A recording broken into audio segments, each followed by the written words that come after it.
어, 이 세상의 역사도 시작이 있고 마침이 있고 또 창조가 있고 재림이 있습니다.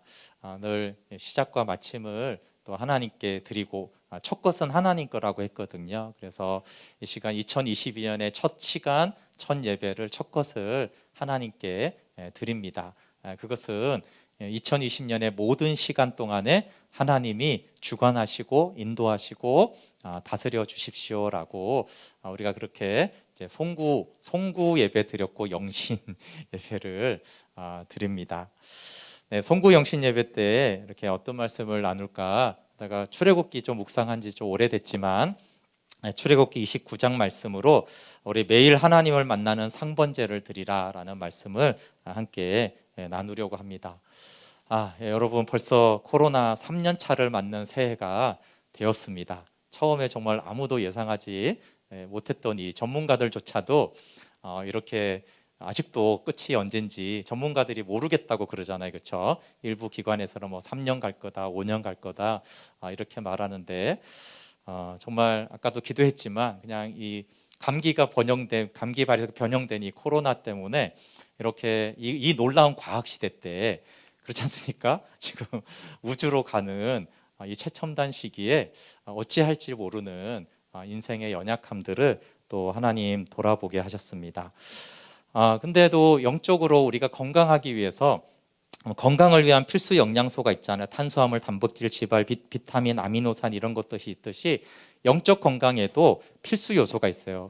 로드십 첫 1강을 혹시 백희 그림을 기억하시는지 모르겠는데 거기 보면 8가지 요소가 있잖아요, 그렇죠? 예배가 있고 교제가 있고 전도가 있고 또 기도가 있고 성령 충만이 있고 복음을 전하는 이런 것들이 함께 있어야지 사실은 장성한 분량으로 우리가 자라갈 수 있어요. 여기 있는 그림은 코로나 장기화로 교회 사역에 미친 영향들에 대해서 이렇게 한 건데 예산도 어렵고 또 때는 주일 학교가 없어지기도 하고 또 교직원 급여를 삭감하거나 감축하거나 또 선교 활동을 이제 중단하는 이런 일들이 또 코로나가 장기화되면서 있었다라고 합니다. 여러분 그래서 우리가 이 코로나 기간에 하나님의 뜻이 있잖아요, 그렇죠? 우리가 하나님이 못하게 하는 거는 안 해야 돼요. 왜냐하면 우리의 연약함을 통해서 하나님이 또 알게 하시는 것이 있는데, 근데 가장 필수적인 영양소 딱 하나만 정하라고 한다면 하나님과의 생명의 교제입니다. 그래서 사실은 저희 교회가 방향은 잘 잡고 있었죠. 우리가 말씀 묵상으로 하나님과 교제하는 거, 그거 하나만 확실하게 되면 사실 코로나 기간에도 이길 수 있어요. 북한처럼 또 중국 교회가 이렇게 공산당이 오면서 다 교회 문을 닫으라고 했잖아요. 중국의 한 시골 교회가 그렇게 어느 날 갑자기 경고하고 그 목사님이 이렇게 다시는 이제 오지 말라고, 그리고 이제 그 다음 날 목사들을 다 잡아가서 감옥에 가두었어요. 근데 그 한 청년이 깨어서 그 중국에 정말 초대 교회와 같은 그런 교회들이 세워졌는데, 그리고 공산당이 이제 좀 어느 정도 되고 나서 중국 교회 문을 열어보니까 아무도 안 믿을 거라고 생각했는데, 근데 교회가 부흥돼 있었는데 그것들은 하나님과 교제를 하는 성도들이 있었다라는 것을 뜻합니다. 그러니까 핍박이 오고 여러 환경이 압제가 있어도 하나님과 교제를 하면 토굴 속에서든 몰래서든 그런 간증은 있고 실제 있었잖아요. 그 북한에서도 도로를 닦다가 갑자기 도로가 푹 꺼지는 거예요. 네, 그 이삭 선교사님 북한 사역하는 목사님인데, 근데 알고 봤더니 그게 지하 교회가 땅 속에 있었던 거예요. 근데 그 예배하던 사람들이 그 자리에서 예배드리다가 이제 공사가 하면서 내려앉아서 순교한 그런 이야기들. 그러니까 하나님과의 교제가 있으니까 교회를 못 모이게 하고 수많은 박해가 있어도 하나님과의 교제를 멈추지 않았던 그런 것들이 있습니다. 여러분 참 우리가 할 일이 많죠. 이 세상에 우리가 만물안의 일도 너무나 중요한데, 그렇지만 전도서의 말대로 영원한 것만 남아요. 그래서 영원에 속한 삶을 살아야 됩니다. 솔로몬이 이 세상에 다 수고해 봤더니 결국은 다 헛되더라. 그러니까 정말 하나님을 경외하고 사랑한 그것만 남는다라고 말씀하셨어요. 그래서 우리의 삶도 반드시 끝날 수 있기 때문에 어떻게 합니까? 저 북한에 핵이 엄청 많거든요. 김정은이 미쳐가지고 갑자기 보내면은 우리 오늘도 끝날 수가 있어요. 사실은 한반도는 굉장히 긴장이 늘 있을 수 있는 그런 곳이기 때문에 우리가 꼭 널고 죽지 않을 수도 있습니다. 하나님의 심판이 어떻게 집행될지는 사실은 아무도 모르는 일입니다. 북한은 또 왜 저렇게 되고 왜 굳이 38선에 거어졌겠어요, 그렇죠? 그걸 도대체 누가 알았겠습니까? 그렇기 때문에 늘 우리가 깨어서 경각심을 가져야 합니다. 네, 오늘은 제사장 위임식과 거룩에 대한 말씀이에요.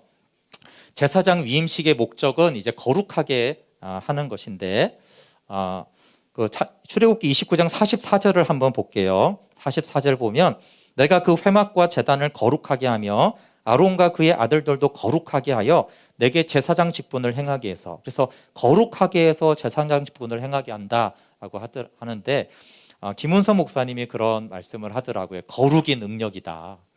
정말 안 된다 하지만 우리가 거룩만 회복하면 자녀들, 가정들, 교회, 한국은 회복될 것이다.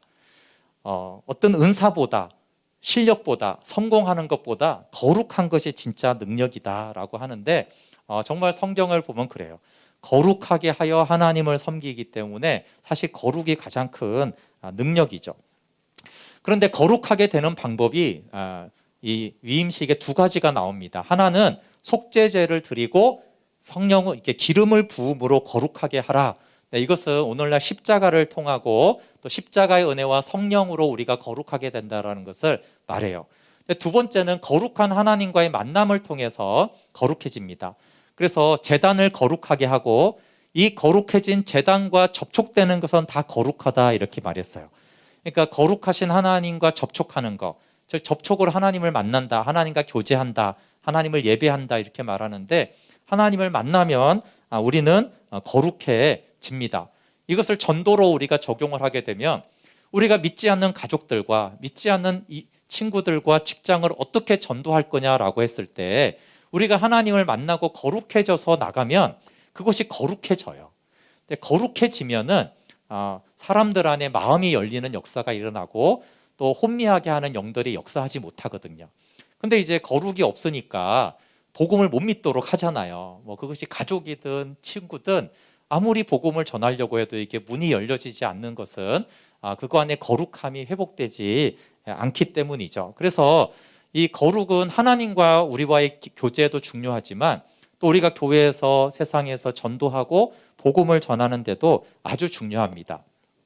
근데 이렇게 거룩하게 하는 이제 제사장을 세우면서 제사장이 할 일이 되게 많거든요. 5대 제사를 드려야 되고, 그 다음에 절기, 의복, 또 성막이 있는데 성막이 이제 뜰에서부터 지성소까지, 또 특별히 성소 안에 또 향단을 가꾸고 등대 안에 불을 간수하고 이런 여러 가지 일들을 하는데요. 근데 이 제사장 위임할 때 딱 한 가지를 하라고 해요. 딱 한 가지.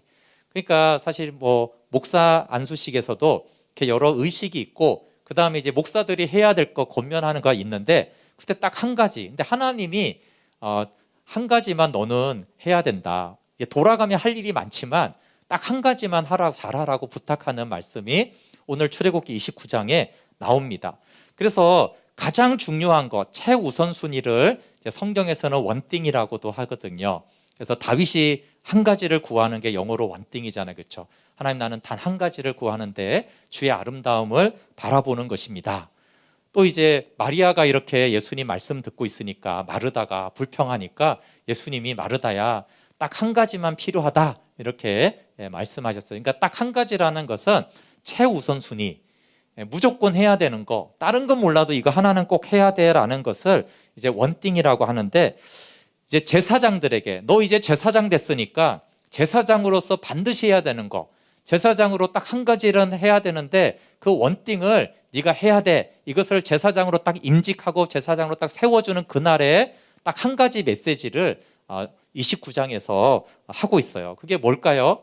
뭘 이제 제사장들에게 이제 넌 제사장으로 세워진 다음에 할까요? 그 말씀이 29장 38절 39절에 있어요. 38절 39절 한번 읽어볼게요. 시작. 내가 제단 위에 드릴 것은 이러하니라. 매일 1년 된 어린 양 2마리니 한 어린 양은 아침에 드리고 한 어린 양은 저녁에 드릴지며. 그러니까 매일 아침에 양 한 마리와 저녁에 양 한 마리를 번제로 하나님께 드리는 제사를 드려라. 이 위임식에 다른 말씀은 없어요. 위임식 날에는 다른 걸 하라는 말은 없고 딱 요 말씀만 있어요.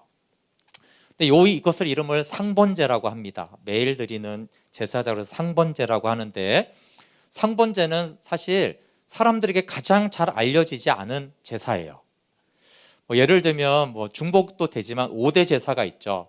번제, 소제, 화목제, 속건제, 속제제가 있고, 또 유월절 제사가 있고, 안식일도 제사거든요. 월삭 제사도 있고, 초막절도 있고, 그러니까 나팔절도 있고, 대속제일도 있어요.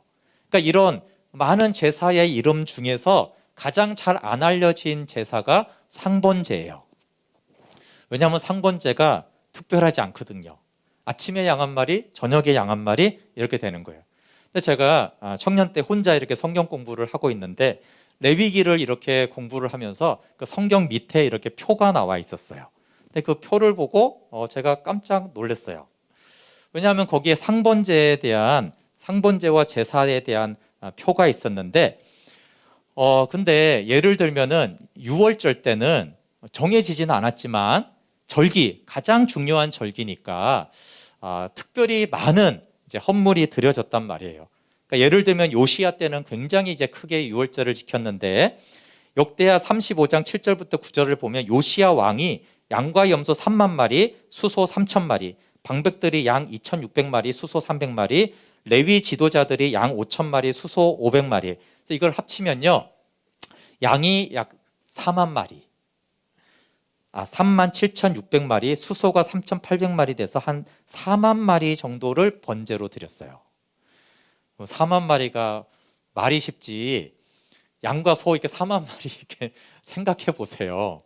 어마어마한 양을 이 유월절 절기 때 드리는 거예요. 그런데 이 유월절을 드릴 때도 상번제를 매일 드리라고 해가지고 이 4만 마리를 드릴 때도요, 따로 유월절 제물과 따로 양 한 마리를 아침에 드리고 양 한 마리를 저녁에 번제로 드려야 됐어요. 왜냐하면 이 상번제가 원띵이에요. 가장 우선순위예요. 그래서 이게 표라고 한번 생각해 보세요, 여러분. 그러면은 상번제는 매일 드리는데, 안식일이니까, 안식일에는 제사를 많이 드리거든요. 사람들이 막 와서 100명이 오면 100마리를 드리는 거, 1000명이 오면 1000마리를 드리는 거예요. 근데 100마리, 1000마리 드리는데 꼭 양 한 마리 드려야겠어요? 바쁜데. 근데 그 표에는 상번제를 드리게 돼 있는 거예요. 6월절 때 4만 마리 드려야 되는데 정신 없잖아요. 얼마나 바빠요. 그런데 양 한 마리 드려야겠어요? 상번제? 그 패스하면 안 돼요. 4만 마리나 드리는데. 그런데 패스하면 안 돼요. 그날도 상번제를 드리는 거예요. 그래서 상번제는 안식일에도 6월절에도 상번제를 드리는 거예요. 근데 그 상번제는 매일 드리는 거거든요. 그러니까 그것을 하나님과 교제하는 말씀 묵상이라고 적용할 수 있어요. 그러면 안식일은 오늘날 주일 예배라고 말할 수 있고, 6월절은 수련회나 사경이라고 말할 수 있죠. 그러면 주일 예배 때 말씀 묵상을 해야 될거 안 해야 될까요? 네, 제사법에 하면 하라는 게 그게 상번제니까. 근데 수련회 가서 하루 종일 말씀을 들어요. 아침부터 저녁까지. 그러면 묵상을 해야 돼요, 안 해야 돼요? 네, 그래도 하라는 거예요. 4만 마리를 드리더라도 그때도 상번제를 드려야 한다라는 거예요. 근데 제가 이게 너무나 새로웠어요. 왜 저렇게 되지? 새벽부터 밤까지 예배 드리고 말씀 듣고 찬양하고 기도하는데 왜 또 말씀 묵상을 해야 돼? 왜 또 상번제를 드려야 돼? 라고 하는 것이에요. 이게 하나님과 우리는 관점이 다르구나. 예배 때 목사도 예배가 많지만, 저희 교회는 예배가 많지 않지만, 일산중심교회 때도 이렇게 아침에는 주일 학교 하고 오전에 하고 예배 드리고 또 청년부 예배 드리고 저녁 예배 드리고, 그러면 예배를 한 서너 번 드려야 돼요. 회의 있고 막 이거 준비하고 찬양팀 하면 또 찬양팀 연습해야 되고, 정신없는데 그날 큐티 해야 돼요, 안 해야 돼요? 안 해도 된다고 생각을 하는데 하나님은 하라는 거예요. 그래서 하나님이 예배에 대한 관점이 다릅니다. 우리는 수많은 사람들이 모이고요, 대단한 집회가 있고 엄청난 찬양 집회가 있고, 그 엄청난 집회와 혼자 조용히 말씀 묵상하는 것을 보면은 저 집회가 대단할 거라고 생각해요. 근데 하나님은 이 두 개가 똑같아요. 아주 똑같아요. 5만 명이 모였던 단 한 명이 방구석에 홀로 처박혀서 하나님 앞에 말씀을 앞에 나아간 그게 동일해요. 근데 사람들은 대단한 집회를 하고 오랫동안 집회를 하고 그러면은 이 별거 아닌 거니까 이게 패스해도 안 들어도 된다고 생각해요. 근데 하나님은 똑같이 보시고 여전히 그 엄청난 집회에서도 야, 상번제에서 너를 만나겠다는 거예요. 6월절에도 상번제에서 보자, 월삭 때도 상번제에서 나를 보자, 만나겠다라고 말씀하세요. 그래서 하나님의 뜻은 굉장히 분명한데 29장 41절 42절 한번 보세요. 41절 42절 한 어린 양은 저녁 때에 드리되 아침에 한 것처럼 소제와 전제를 그것과 함께 드려 향기로운 냄새가 되게 하여 여호와께 화제로 삼을지니 이는 너희가 대대로 여호와 앞 회막문에서 늘 항상 드려야 되는 거예요. 항상 매일 번제라 내가 거기서 너희와 만나고 내게 말하리라. 그러니까 대대로 매일 상번제를 드려야 된다. 이게 원띵이다. 이게 우선순위다라고 말하는 거예요. 네가 제사장인 이상 이 상번제는 계속 드려야 돼. 근데 여러분 신약에 우리가 왕 같은 제사장이잖아요. 우리가 왕 같은 제사장인 이상 동일하게 상번제를 드리라고 하는 거예요. 근데 이번에 제가 이거는 이제 청년 때 알았던 거예요. 상번제가 놀랍구나. 이 상번제가 안 유명한 건데 이 상번제를 하나님은 굉장히 중요하게 여기는구나. 근데 이번에 출애굽기를 묵상하면서 좀 충격을 받은 것은 하나님이 내가 너를 만나 주겠다라는 약속이요, 이 상번제에만 약속이 되어 있어요. 그러니까 물론 하나님 화목제를 드려도 만나 주시겠죠, 그렇죠? 모든 제사가 의미로 하나님 만나는 제사예요. 그럼에도 불구하고 어쨌든 성경에서 야 5대 제사를 드려라 그럼 내가 거기서 너를 만나 주겠다 이런 말씀은 없어요. 6월절 제사를 드리면 내가 만나 주겠다 이런 말씀 자체는 없어요. 만나 주겠죠, 그렇죠? 근데 이런 직접적인 언급은 어쨌든 없단 말이에요. 하나님께서 내가 거기서 만나고라고 말씀하신 곳이 딱 두 곳밖에 없어요, 성경에. 거기서 너를 만날게. 근데 여러분 그게 중요하잖아요. 막연히 우리 한번 차 한잔 마십시다, 식사 한번 해야죠, 이런 말하고 우리 거기서 그때 거기서 만나자, 이건 이제 되게 확실한 약속인 거잖아요. 그러니까 하나님이 야 너를 만나겠다 이렇게 해도 우리를 만나줄 텐데 내가 그때 거기서 너를 만날 거야, 그러니까 그때 나와, 내가 거기서 너를 그때 만날 거니까, 이렇게 말씀한 곳은 딱 두 개밖에 없어요. 첫 번째가 출애굽기 25장 22절이에요. 거기서 내가 너와 만나고 속죄소위 곧 증거궤 위에 있는 두 그룹 사이에서 내가 이스라엘 자손을 위하여 내게 명령할 모든 일을 내게 이르리라. 근데 이 말씀은 제가 원래 잘 알고 있는 말씀이에요. 이 말씀은 모세에게 한 말씀인데 지성소에서 하나님을 만나겠다는 거예요. 그룹 날개 사이 속죄소 위 거기에서 내가 너를 만나겠다. 근데 이제 신약에서도 중요하죠. 왜냐하면 십자가를 통해서 하늘 지성소로 우리를 들어오라고 했기 때문에 이 모세에게 한 말씀이 우리에게도 한 말씀인 것은 맞아요. 그러니까 이 말씀이 중요하죠. 근데 구약으로 좀 돌아가 보면 좀 상황은 달라요. 구약에서는 모세만 매일 특별하게 지성소에서 하나님을 만났지 모세 외에 지성소에서 하나님을 만난 사람은 없어요.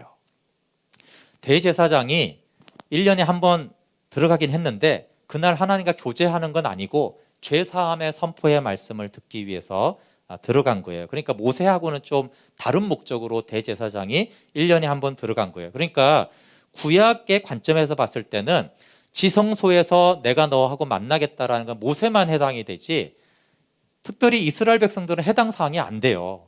성소도 못 들어가요.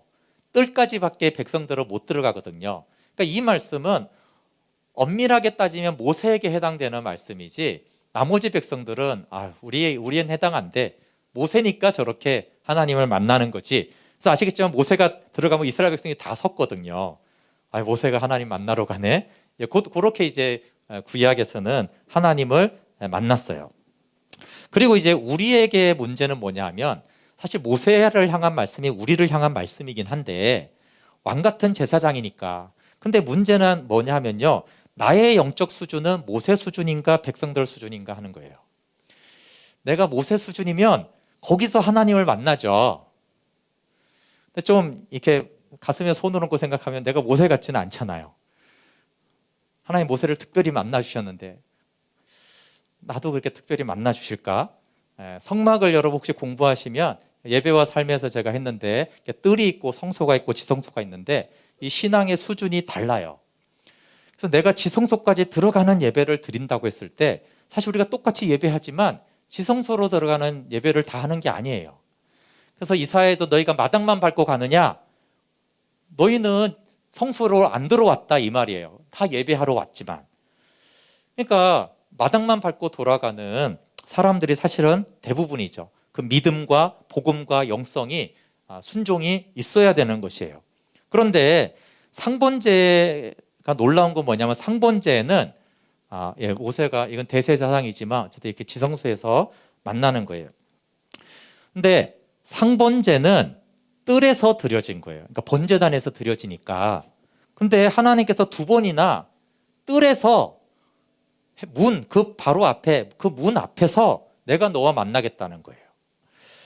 그러니까 장소가 달라요. 우리 29장 42절 43절 같이 읽어볼게요. 시작. 이는 너희가 대대로 여호와 앞 회막 문에서 늘 드릴 번제라. 내가 거기서 너희와 만나고 내게 말하리라. 내가 거기서 이스라엘 자손을 만나리니 내 영광으로 말미암아 회막이 거룩하게 될지라. 네, 그래서 25장과 29장은 같은 말씀인데 차이점이 두 가지가 있어요. 첫 번째는 거기서가 장소가 달라요. 25장은 지성소라고 그랬죠. 속죄소의 그룹 날개 사이. 거기가 하나님의 보좌 발등상이거든요. 근데 29장의 거기서는 뜰의 회막 문이에요. 성막 뜰. 문 바로 안쪽. 근데 성경에서 여러분 회막문에서 하나님을 만나고 말씀을 듣는다는 것은 사실 굉장히 쇼킹한 거예요. 성막을 조금만 공부하고 이해를 하면 지성소가 아니고 뜰에서 만난다고 하나님을 굉장히 새로운 개념이에요. 근데 분명히 29장에 그 뜰 회막문에서 내가 거기서 그 뜰에서 내가 너를 만날 거야. 그리고 너희에게 말을 할 거야. 이렇게 말하는 것이 출애굽기 29장의 유일해요. 뜰에서 만나니까. 원래는 뜰만 받고 가냐 이 녀석들아 이렇게 혼나는 내용인데 여기서는 뜰에서 내가 너를 만나겠다라고 하는 거예요. 마치 탕자가 하나님이 아버지가 집 밖을 나오잖아요. 그런 거예요. 그냥 집안에서 그래 네가 아들이 네가 들어와야지 이래야 되는데 아버지가 달려나가서 문 밖에서 만나는 그런 모습인 거죠. 두 번째 25장은 너라고 그랬어요. 그렇죠? 그러니까 모세예요. 사실은 한 사람을 말하는 거고. 근데 29장을 보면 너희와 만나고 이스라엘 자손을 만나고 이렇게 됐어요. 그러니까 이스라엘 백성들 복수를 만나는 것이죠. 근데 하나님이 여기서 이제 이게 중요한데 하나님이 만나겠다고 하신 이스라엘의 영적 수준이 어떠냐 하는 것이에요. 지금은 출애굽기 29장이에요. 그렇죠? 근데 아까 기도 때 이제 같은 말씀 하셨어요. 광야 얘기를 했잖아요. 근데 그 앞에 출애굽기 15장부터 17장에 보면은 29장이니까 요 앞에 있잖아요. 그 앞에서 이스라엘 자손들이 출애굽을 하고도 물 없다고 원망하고 먹을 것 없다고 막 하나님 원망했어요. 그러니까 이스라엘의 영적 수준이 어떤 수준이에요? 막 환경이 나빠지고 막 고난이 오고 막 이러면은 하나님 원망하고 불평하고 이런 이스라엘 백성들이에요. 그러니까 모세하고 영적 수준이 완전히 질적으로 차이가 나요. 모세는 언제나 먹을 게 없어도 물이 없어도 앞에 홍해가 가로막혀도 하나님 바라보고 믿음으로 나아갔잖아요. 근데 이스라엘 백성은 원망하고 불평했어요. 근데 그 불평하고 원망하는 너희들을 내가 만나겠다는 거예요. 영적 수준이 그렇게 원망하고 쉽게 불평하는 너희들을 내가 만나주겠다. 어디서 만나줘요? 상번제를 드리는 거기서. 상번제를 드리는 거기서 원망하고 불평한 너희일지라도 너희가 상번제를 드리는 거기 오면 내가 너를 만나주겠다라는 거예요. 그래서 광야의 이스라엘 자손들의 영적 수준이면 우리가 좀 만만하잖아요. 그래도 그래? 하나님이 이스라엘 백성들을 만나준다면 나 같은 죄인도 만나주겠지. 나도 부족하지만 나도 거기서 하나님이 나를 만나주겠지. 그래서 25장도 은혜가 되지만 29장은 우리에게 굉장한 소망이고 하나님이 우리를 만나러 얼마나 열의를 가지고 다가오시는지를 보여주는 거예요. 그래서 여러분, 나는 하나님을 언제 만나나? 이럴 때 29장을 묵상하세요. 이스라엘 백성도 만나준다는데 하나님 나도 만나주겠구나 라고 하는 거예요. 근데 왜 하나님은 상번제를 드리는 곳에서 만나겠다고 하실까? 참 궁금해요. 유월절에서 만나주겠다 이렇게 말씀하시고, 화목제를 드리면 만나주겠다, 아니 성소에서 만나주겠다 이런 말씀이 하실 수 있는데 이런 말씀은 없고, 안 만나는 게 아닙니다. 다만 그런 직접적인 말씀이 없어요. 근데 특별히 상번제에서 너를 만나겠다라고 하니까, 상번제는 매일 아침 저녁으로 드리는, 딱 한 마리만 드리는 초라한 제사예요. 뭐 대단한 게 아니에요. 아주 간소하고 작고 어떻게 보면 평범한, 대단하지 않은 거죠. 누가 상번제를 드리는데 주목하겠어요. 6월절 뜨고 대단하면 사람들이 와 이렇게 할 거고, 야 대단하다 이런 감격도 있고 보람도 있고 이럴 테지만, 이거는 그냥 늘 아침 저녁으로 그냥 평범하게 한 마리 그냥 제사 드리는 고기. 근데 그것이 매일 하나님을 만나기 위해 하나님 앞에 나가는 거예요. 근데 매일 하나님을 알기 위해 하나님께 나아가는 것이 새 언약의 유일한 조건 규정이란 말이에요. 새 언약을 맺으면서 예레미야서에 딱 한 가지를 약속하셨어요. 그러니까 34절에 그들이 다시는 각기 이웃과 형제를 가리켜 이르기를 너는 여호와를 알라 하지 아리니. 왜 그래요? 이는 작은 자로부터 큰 자까지 다 나를 알기 때문이다. 이것은 작은 자나 큰 자나 어리나 늙거나 영적으로 성숙하나 어리나 나는 하나님을 알고 싶어. 그래서 하나님 말씀 앞에 나아가는 거고, 그렇게 하나님을 알고 싶다니까 죄를 사해 주는 거예요. 그 죄를 기억하지 아니하리라. 조건이에요. 너희가 나를 위해서 나온다면 나는 너의 죄를 다 용서해 주고 너희를 내가 만나게 해줄 거야, 이런 말씀이에요. 그러니까 죄를 기억하지 않죠. 그러니까 하나님이 가장 기뻐하는 것이 하나님을 아는 것인데, 그럼 여러분 신약에만 이게 중요할까요? 성경은 다 같은 메시지니까 구약에도 하나님을 알기 위해 나오는 것에 대해서 하나님이 너무 기뻐하셔가지고 거기 똘에서 만나자라고 하는 거예요.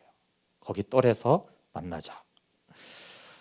그런 출애굽의 감격도 있고 광야에서 물 먹을 것이 없다고 원망하는 이스라엘 자손들, 그런데도 매일 하나님을 만나려고 상번제를 드리는 그곳에 오면 내가 너희를 만나고 너희에게 내가 말씀하겠다라고 하는 거예요. 왜냐하면 이게 하나님이 요구하는 원띵이기 때문에 특별한 자비를 베푸는 거예요. 원래는 거기서 뜰에서 만날 수 없어요, 하나님을. 그렇게 해서는 하나님을 만날 수 없어요. 그런데 거기서 내가 만나주겠다라고 하나님 편에서, 그런 거 있잖아요, 그렇죠? 어쨌든 내 쪽이 원하면 보통은 대통령이 청와대로 불러야 되는데 급하면 내가 가는 거지, 그렇지 않습니까? 내가 원하는데, 내가 원하면은 그런 거 필요 없는 거예요. 내가 거기서 만나겠다라고 하는 것이죠. 여러분도 살면서 다 이유가 있겠지만 제가 목회를 하면서 가장 후회되는 한 가지가, 이 청년 때 상번제를 매일 드려야 한다는 것을 알았는데도 실제로 살면서 그렇게 하지 못한 거예요. 특별히 부목사 시절에는 너무 바빠서 일을 만들어 하느라고 더 바빴어요. 그래도 큐티를 했지만 제가 이걸 상번제의 개념으로 하나님을 거기서 만난다라는 교제로서 그것을 하지를 못했어요. 핑계는 있었죠. 새벽 예배부터 모든 예배와 말씀 잔치를 다 참여하잖아요. 그러니까 그냥 상번제는 대체할 수 있다라고 생각을 하는 거예요. 그러니까 청년 때 이걸 알았어도 그냥 사람의 종교성이 그래요. 내가 새벽부터 이렇게 예배를 몇 번이나 드리는데 또 말씀 묵상을 해야 돼? 할 시간도 없어 보였고, 전에는 주일 아침 6시 반부터 밤 10시까지 제가 스토리를 쭉 읊어드릴 수 있어요. 제가 10분을 쉬지를 못했어요. 계속 5분도 못 쉬고 이거 끝나면 이거 이렇게 밤 10시까지 계속 그렇게 움직였어요. 그러니까 언제 이렇게 성경을 봐요? 그럼 너무 지쳐서 쓰러지면 월요일에 머리 아파서 그러고, 또 월요일에 또 새벽 예배 드려야 되고, 그래서 하나님이 상번제를 못 드려도 봐줄 거라는 생각을 했어요. 그런데 하나님 봐주지 않아요. 하나님이 정말 싫어하는 것이 생명으로 목회하지 않는 것이고, 하나님을 만나지 못하고 섬기는 거예요. 그래서 저는 그 서영선 목사님이 한 노 목사님에 대한 이야기가 꼭 저 같은 얘기가 들고 그게 너무 이해가 돼요. 기억나세요? 서울에 교회에서 한 5천 명으로 부흥시키고 건축도 하고 성자라고 그렇게 존경을 받던 한 목사님이 75세 때 그 목회하던 교회에서 고소를 당해가지고 감옥까지 가는 일이 있었거든요. 이분은 은퇴금도 다 가난한 교회에 다 나눠주고 정말 그렇게 했는데 그런 억울한 누명을 쓰고 모욕을 받고 이제 손가락질을 당하면서 아니 근데 하나님은 선하신데 왜 내 삶에 이런 일이 일어나는가? 평생을 헌신하고 그렇게 했는데 왜 75세가 되어서 이런 일이 일어나는가? 라고 했을 때 하나님께서 말씀하시기를 너는 생명으로 목회하지 않았다는 거예요. 그럼 다른 게 아니에요. 다른 불법을 저질러서 이상한 게 아니고 너는 생명으로 목회하지 않았다. 이거를 출애굽기 29장 말씀으로 말하면요, 너는 상번제를 안 드렸어. 그래 다 드렸지. 네가 안식일, 월삭, 절기, 유월절 다 했지. 다 했는데 너는 상번제를 안 드렸잖아. 거기서 나를 만나지 않았어. 그리고 너는 네 힘으로 죽도록 해가지고 엄청나게 성장시키고 부흥하고 보란듯하고 사람들이 막 다 박수 쳐주는 그런 목회를 했지만 너는 거기서 나를 만나지 않았어. 그게 생명으로 목회하지 않았다는 거예요. 여러분, 아침부터 밤까지 하더라도 생명으로 하지 않은 거는 안 되는 거예요. 그래서 저는 제 삶에 하나님이 그렇게 하신 것이 그 목사님의 얘기를 들었을 때 그 얘기구나. 여러분, 작은 교회 아니면 개척해서 5천 명까지 키우려면 죽도록 해야 돼요. 정말. 그런데 그게 하나님이 기뻐하는 게 아니라는 거예요. 거기서 내가 너를 만나야지. 그러니까 무조건 거기서 하나님을 만나야 돼요. 제사장은 이유가 없어요. 매일 늘 거기서 대대로 거기서 네가 나를 만나야 된다. 그러니까 하나님은 하나님 제가 사역하느라고 못했어요. 예배 드리느라고 못했어요. 돈 버느라고 못했어요. 뭐 어려운 사람 돕느라고 못했어요. 그런 선교하느라고 못했어요. 그거 다 필요 없고 무조건 네가 거기서 나를 만났어야지. 생명으로 목회를 해야지. 그러니까 사역을 줄이고 맡으라는 일을 거절하고 욕을 먹더라도 상번제에서 하나님을 만났어야 돼요. 그러니까 죽도록 헌신하고도 광야로 갈 수 있고 심판을 받을 수 있어요. 그래서 우리가 또 여러분은 같은 실수를 하지 않으면 좋겠어요. 여러분, 공부하는 게 중요하고 직장생활 중요하고 가정생활 다 중요하지만 선교 전도보다 중요한 것은 거기서 하나님을 만나는 거예요. 여러분, 내 삶에 아직도 심판을 받지 않았으면 그 목사님처럼 75세 때 심판받을 거예요. 이게 저주 같습니까? 여러분, 모든 사람들이 부러워하는 존경받고 성자라고 하고 대단한 성공한 목회를 하다가 왜 그 목사님만 75세에 심판받겠어요? 그러면 그 목사님에게만 이게 해당한다고 생각하세요? 너는 생명으로 공부하지 않았잖아. 너는 생명으로 직장생활 안 했잖아. 너는 생명으로 가정에서 주부로 하지 않았잖아. 그거는 심판거리가 아니라고 생각하세요? 목사들만 심판받게 돼 있나요? 목사는 직임이고 왕같은 제사장으로 부름받은 이 성도라는 부르심이 동일한 메시지인 것이에요. 그래서 75세에 심판받은 것이 저주 같습니까? 그 목사님은 75세 때 왜 심판받는지를 알고 기뻐했어요. 왜 그래요? 내가 이제 곧 주님 만나야 될 텐데 죽은 후에 주님 만났을 때 그걸 알았으면 그게 저주라는 거예요. 근데 내가 비록 늙었지만 이 살아서 심판을 받고 내가 뭘 잘못했는지 알아서 그걸 회개하고 그래서 그때 기쁨으로 받아들이고 넉넉하게 원망하지 않고 내 주님 맞습니다. 제가 이제 회개하고 그렇게 이제 감옥도 다 다녀오시고 감사한 거죠. 그래서 이제 생명으로 목회하지 않았다니까 생명이라는 단어만 들리면 기뻐서 서목사님도 찾아오고 이렇게 생명으로 하나님께 나오게 됐어요. 여러분, 살아서 심판받는 것이 복이에요. 그 노목사님의 고백이에요. 살아서 심판 안 받았으면 큰일 날 뻔했죠. 죽어서 심판받으면 멸망의 심판이니까. 살아서 심판받으니까 회개할 수 있고 깨달을 수 있고 돌이킬 수가 있는 거예요. 그리고 여러분, 일찍 심판받는 것이 하나님의 사랑이에요. 80대 가지고 심판받지 마시고 생명으로 살지 않은 모든 그리스도인들에게 하나님은 동일하세요. 죽은 후에 회개할 기회가 없을 때 심판받지 않는 것은 살아서 깨닫는 거예요. 근데 거기서 하나님을 만났으면 그게 생명으로 목회하는 건데, 거기서 하나님을 만났으면 그게 생명으로 직장생활하고 생명으로 학교생활하고 생명으로 가정생활하는 것인데, 그것이 없다라면 그것은 심판거리가 되는 것이에요. 네. 여러분, 2020년 송구영신 예배를 생각하는 것은 2020년을 향한 하나님의 말씀은 무엇일까를 기도한 것이에요. 2020년에 각자 소원들이 있겠지만, 하나님 2020년에 내가 거기서 만나자, 하나님 만나자고 했는데, 여러분, 약속은 양쪽이 가야지 만나는 거잖아요, 그렇죠? 하나님은 내가 거기서 만나자. 근데 정말 저는 지성소에서 만나자 그래도 은혜죠. 조금 부담스럽진 않으세요? 지성소에서 만나자? 야, 뜰에서 만나자. 회막문 그 뜰에서 너를 기다릴게. 아침에 내가 너를 기다릴게. 그 시간, 그때 내가 너를 만나자. 네, 거기 나가면은 하나님이 우리와 함께 하세요. 그래서 하나님이 원하는 원띵이 나의 원띵이 되는 자를 하나님이 책임져 주세요. 다윗이 어떻게 이겼죠? 어디로 가든지 잘 싸웠나요? 아니죠. 하나님의 원띵이 다윗의 원띵이에요. 그러니까 마음에 합하니까 하나님이 다윗을 책임져 주시죠. 어디까지 책임져 줘요? 밧세바와 간음하고 우리아를 죽이기까지 해도 그래도 책임져 주세요. 대가를 지불할지라도 어쨌든 끝까지 다윗을 돌보시고 포기하지 않죠. 신약에도 다윗의 자손으로 예수 그리스도가 옵니다.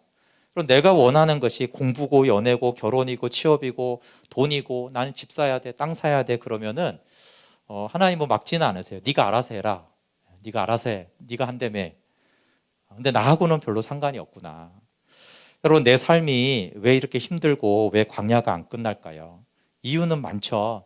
내가 게을러서, 무능해서, 정치가 이래서, 시장 경제가 이렇게 돌아가니까, 코로나 때문에 이렇게, 그 이유도 분명히 있어요. 그런데 하나님이 이스라엘 백성들에게 하는 말씀은 딱 한 가지예요. 거기서 나를 만나지 않아서 그래. 거기서 나를 만나지 않아서 그렇다. 그럼 매일 하나님을 만나는 자는 하나님이 책임지세요. 그리고 뒤에 보시면 나는 너의 하나님이 되고라고 말씀하세요. 거기서 나를 만나자, 나는 너의 하나님이 되겠다.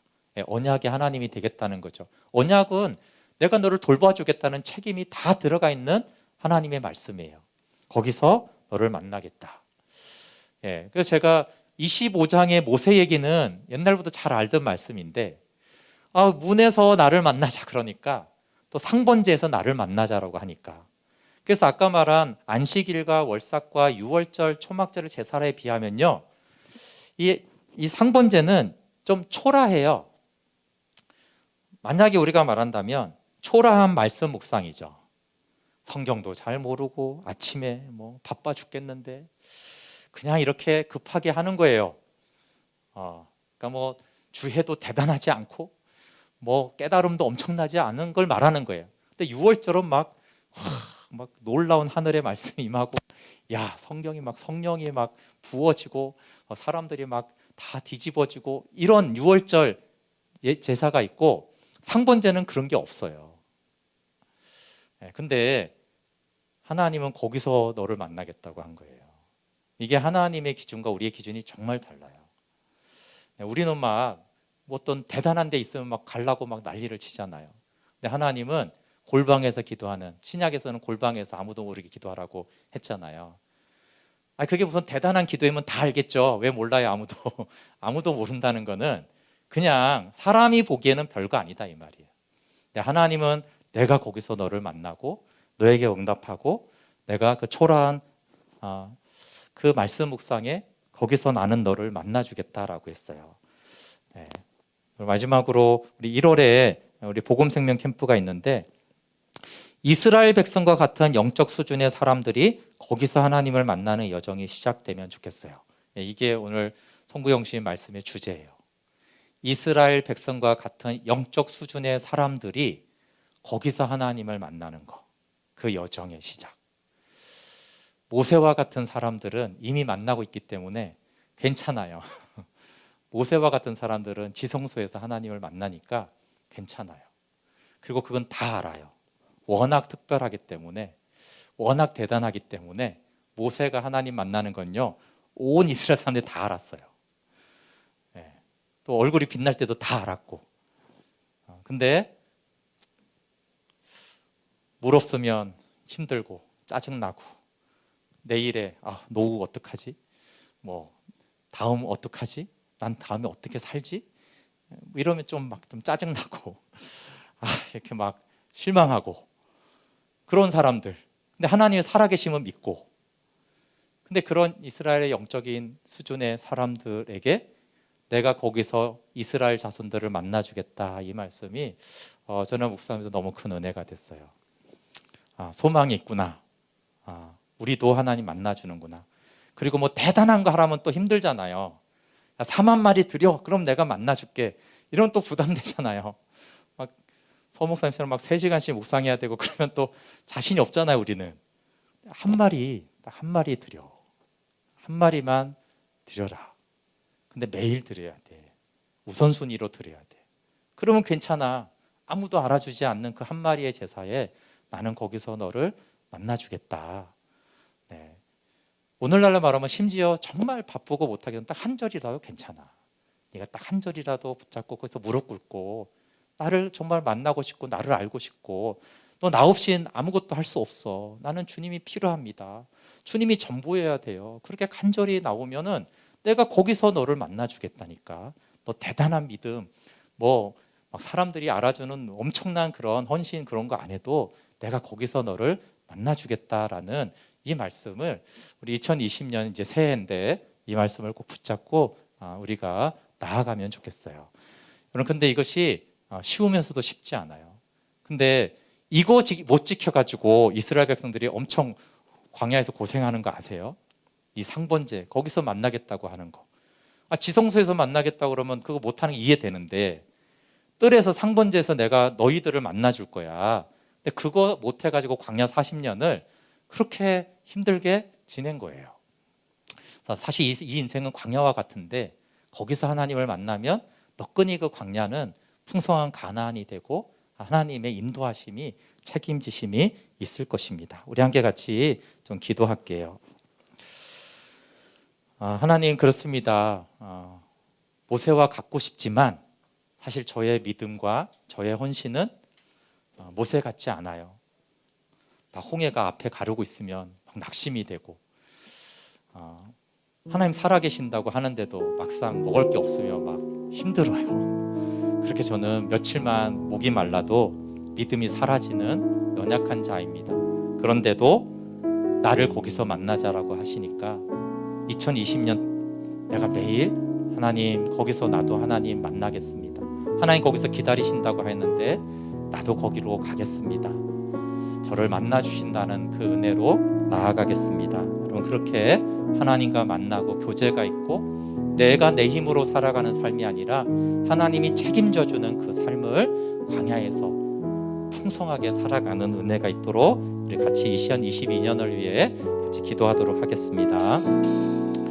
하나님 아버지, 정말 연약하고 이스라엘 백성들처럼 광야에